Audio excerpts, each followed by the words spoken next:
এইগৰাকী হৈছে টচেন বৰা ইফালে চাইডে এইগৰাকী হৈছে টচেন বৰা ডাঙৰীয়া আৰু তেখেতৰ নামতে আজি উইনাৰ টিমটো মানে পুৰস্কাৰটো দিয়া হ'ব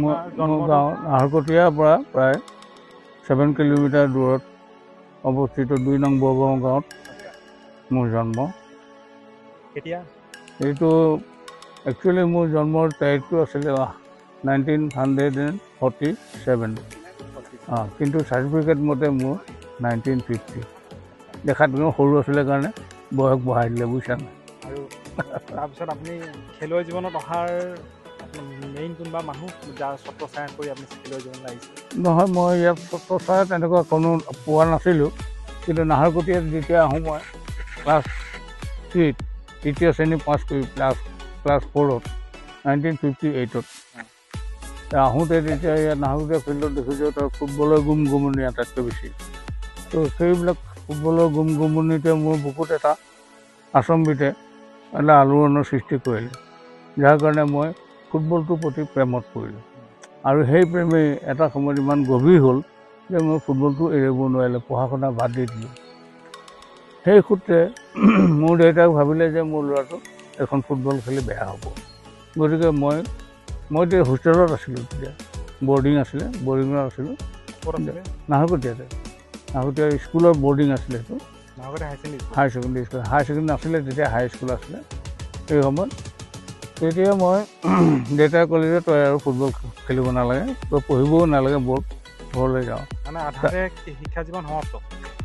শিক্ষা জীৱন সমাপ্ত লৈ গুচি গ'ল আৰু মোৰ ঘৰলৈ তই পঢ়িবও নালাগে মিছা মিছি খেলি পেলাই নষ্ট কৰিবও নালাগে তই বল ঘৰলৈ গ'ল ঘৰলৈ লৈ যোৱাৰ পিছত 15 দিনমান ঘৰত মোক বান্ধি থৈ দিয়ে তাৰপিছতে সেই কথাটো আমাৰ ইয়াৰ প্ৰিন্সিপাল ছাৰ তেতিয়া হেড ছাৰ আছিলে হেড ছাৰ প্ৰতীক চন্দ্ৰ গগৈ স্বৰ্গীয় স্বনামধন্য ব্যক্তি তেখেতে গম পাই পেলাই তাৰানাথ ভট্টাচাৰ্য বুলি এজন শিক্ষকক পঠিয়ালে আমাৰ ঘৰলৈ যিহেতু যাচোন তাৰা এই টচেনক লৈ আহিব পাৰোঁ নেকি সেই ল'ৰাটো পঢ়া শুনাও বেয়া নহয় আৰু খেলা ধূলাটো মই যিহেতু ঠিকে আছে মাতিলে বাপেকক মই মাতিছোঁ বুলি কবি দেওবাৰে ঘটনা সেইটো ছাৰে গ'ল যোৱাৰ পিছত দেউতাই ক'লে যে মইতো দেওবাৰে নোৱাৰোঁ যাবলৈ মই মঙলবাৰে যাওঁ বজাৰ কৰিবলৈ নাহৰকটীয়াত আমি মঙলবাৰে সাধাৰণতে যাই আহে তো বজাৰ কৰিবলৈ আহি দেউতাই হেড ছাৰক লগ কৰিলে হেড ছাৰে ক'লে কথাটো বোলে এনেকুৱা কথা ল'ৰাটো আহিবলৈ দিয়ক বোলে হ'ব ছাৰ আপুনি যদি দায়িত্ব লয় মোৰ ল'ৰাটোক পঠিয়াই দিলে তাৰপিছতে লাহে লাহে ফুটবলটো মোৰ জীৱনৰ পৰা এৰাব নোৱাৰা অৱস্থা হ'ল আৰু যথেষ্ট সংখ্যক খেলুৱৈকো মই লগ পালোঁ ইয়াত ইণ্ডিপেণ্ডেণ্ট 1962 চনত যেতিয়া জাকাৰ্টাৰ পৰা খেলি আহিছে ইন্দ্ৰজিৎ নামচুম জুনিয়ৰ ইণ্টাৰনেশ্যনেল এছিয়ান গেমছত জাকাৰ্টাৰ পৰা ইণ্ডোনেছিয়া তাৰপৰা আহি পেলাই গুৱাহাটী টাউন ক্লাব আমাৰ ইয়াত এখন এক্সিবিশ্যন খেলা খেলিবলৈ আহে সেইটো 1962 কিবা পাহৰিছোঁ মই 62তে সেই মানুহজনক দেখি সেই খেলুৱৈজনক দেখি মোৰ তেতিয়া ভাবিলোঁ যে নহয় মইতো ফুটবল খেলিব লাগিব আই মাষ্ট বি এ ফুটবলাৰ তো তেওঁক লগ কৰিলোঁ মই তেওঁলোকে ৰুটি ভাজি খাই আছিলে মাংস মই ওচৰলৈ আহিলোঁ মোক বহুৱাই ল'লে তুমি ফুটবল খেলা নেকি সুধিলোঁ মই বোলো খেলোঁ মই আপোনাক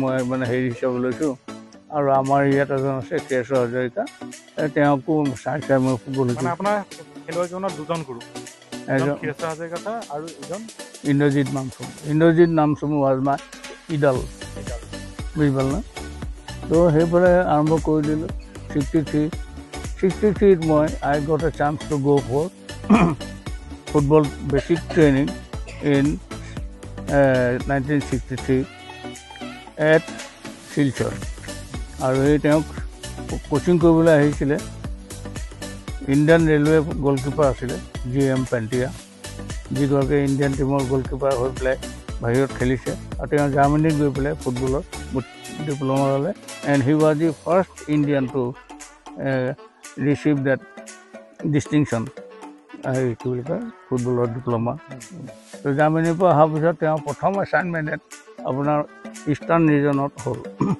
তেওঁ কোচিং কৰিলে about 70 boys assemble at Silchar তো মোকো মাতি পঠিয়ালে I was one of them. এইটো কেনেকৈ আহিলে 63 আগষ্ট ইণ্টাৰ ডিষ্ট্ৰিক্টৰ ট্ৰায়েলৰ কাৰণে গৈছিলোঁ ডিব্ৰুগড়। মই ইণ্টাৰ ডিষ্ট্ৰিক্ট ট্ৰায়েলত নাপালোঁ। নোপোৱাৰ পিছত হ'লেও মোৰ খেলা হেৰিটো দেখি পেলাই বস্তু ইয়াকো পঠিয়ালে ভাল হ'ব বুলি মোৰ নামটো দিলে। তো আমাৰ ডিব্ৰুগড়ৰ পৰা 3জন গৈছিলে।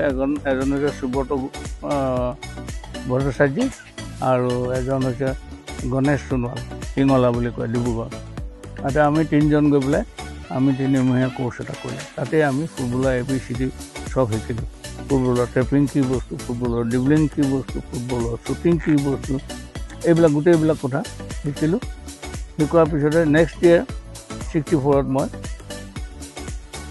ডিব্ৰুগড় জিলা হৈ খেলিবৰ কাৰণে ছিনিয়ৰ ইণ্টাৰ ডিষ্ট্ৰিক্ট খেলিবৰ কাৰণে চান্স পালোঁ। জুনিয়ৰ ল'ৰা মই তেতিয়া গোটেইবিলাকে মানুহে কৈ ইমান সৰু ল'ৰাটোক কি কাৰণে ছিনিয়ৰ টীমটোত দিছে। তাৰপিছত তেতিয়া খেলিছিলে আপোনাৰ নিহাৰ নাথ, প্ৰফুল্ল শৰ্মা, হাফত আছিলে, এইবিলাক প্লেয়াৰ আছিলে। মুকুল চাৰ্জ নাই তেতিয়া, শিৱসাগৰ মানুহ। আমাৰ ইয়াত ডিব্ৰুগড় আপোনাৰ হেৰিহঁত আছিলে, এইটো কি বুলি কয় পাহৰি গৈছোঁ, এই বেংগলী মানুহটো যে লাষ্ট পিছত আপোনাৰ হেৰি কৰিলে, এইটো এয়াৰ কমিটি কৰে পাত্ৰ, মনোজ পাত্ৰ, এনেকৈ আছিলে। আৰু যি কি নহওক এই 64 ইণ্টাৰ ডিষ্ট্ৰিক্ট খেলিলোঁ। লাকিলি আনলাকিলি মই গোটেইখন খেলিবলৈ চান্স পালোঁ। মানে মনোজ পাত্ৰ ছাৰহঁতৰ লগত আপোনালোকে একেলগে খেলা। অহিয়াব দাস, অহিয়া বিশ্বাস, মনোজ পাত্ৰ, ফণীন নেওগ, এই হাৰণ প্ৰকাশ্য, নিহাৰ নাথ, এইবোৰ গোটেইবোৰ আমি একেলগে খেলা। আপোনাৰ পজিশ্যন কি আছিলে তেতিয়া? Left half. মোৰ পজিশ্যনটো একদম ইণ্টেক্ট থাকিলে। ইণ্টাৰ ডিষ্ট্ৰিক্ট চেম্পিয়ন হ'লোঁ। চেম্পিয়ন হোৱাৰ পিছতে সেই বছৰে মই আছাম স্কুল টীমত কেপ্টেইনশ্বিপ পালোঁ। 65ত সন্তোষ ট্ৰফি চিলেকশ্যন হ'লোঁ। কিন্তু আছাম স্কুল টীমটো যিহেতু যাব, গতিকে আমি ট্ৰাই কৰিলোঁ যে তই সন্তোষ ট্ৰফি খেলিব নালাগে, এতিয়া আছাম স্কুল টীমত কেপ্টেইন হয়। স্কুল টীমৰ কেপ্টেইন হ'লোঁ 65, 66, 67, 66লৈকে খেলিলোঁ। 66তে 7ত তেতিয়া মই হেৰি দিছোঁ। 66ত মই ইণ্ডিয়া ট্ৰায়েললৈ মাতিলে স্কুল টীমত, ইণ্ডিয়ান স্কুল টীমৰ ট্ৰায়েলত। I was selected for the team. কিন্তু যেতিয়া আপোনাৰ 65, 66ত আপোনাৰ যুদ্ধ বতৰা তো ইণ্ডিয়ান টীমৰ ট্ৰায়েলত আছিলে স্কুল টীমত, তাৰপৰা 2 বছৰ পঠিয়াই দিলে আমাক। We came back again. At that time, I was selected as the captain of the Indian school football team. But I could not. নহ'লে টিম নহ'ল, খেল নহ'ল। যি নহওক 67ত মই হায়াৰ ছেকেণ্ডেৰী পাছ কৰিলোঁ। হায়াৰ ছেকেণ্ডেৰী পাছ কৰি কানৈ কলেজত নাম লগালোঁ। কানৈ কলেজত নাম লগাই পেলাই কানৈ কলেজৰ টিমটো বনাবলৈ দিলে। খেলিলোঁ তাৰ হৈ। আমি কানৈ কলেজে চেম্পিয়ন হ'ল সেইবছৰ। শিৱসাগৰ কলেজক 4-2 হৰুৱাই, আৰু I was highest scorer and also' best footballer.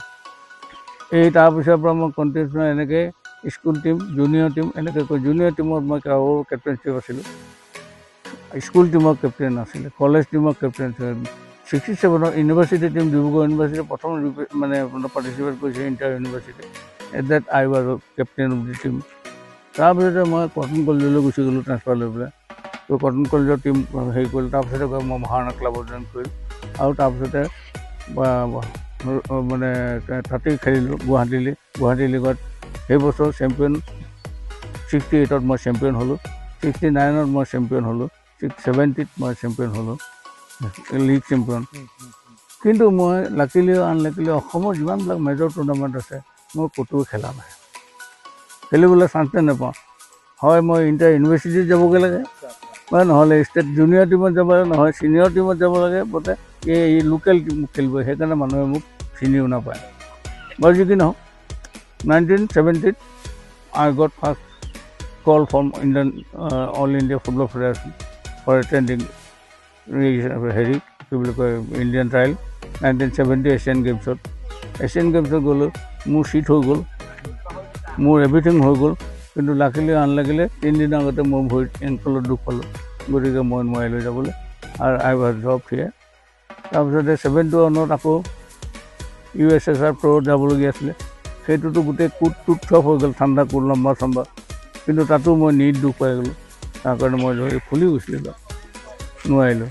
বা যি কি নহওক এইবোৰ হৈ গৈ লাষ্টত 72ত as a first Assamese footballer I got the opportunity to represent Kanti এইগৰাকীয়ে হৈছে তচেন বৰা, এইফালে চাইড এইগৰাকীয়ে হৈছে তচেন বৰা ডাঙৰীয়া আৰু তেখেতৰ নামতে আজি উইনাৰ টিমটো মানে পুৰস্কাৰটো দিয়া হ'ব।